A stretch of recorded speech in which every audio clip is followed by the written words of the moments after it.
सुनले बानी बेचू गिर के नामावा हो, उनकर कैसन हड़ुए कामावा।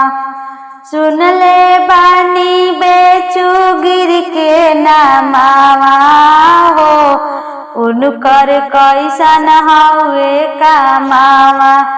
जब ले जइबो बेचू गिर तब से सटी ना तकदीर, भौजी जब से सटी नानी रहुआ हो, तब से होई ना घुरहुआ।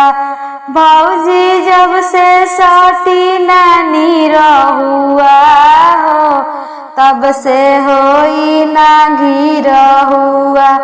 सुनले बानी बेचू गिर के नामावा हो, उनकर कैसन हड़ुए कामा।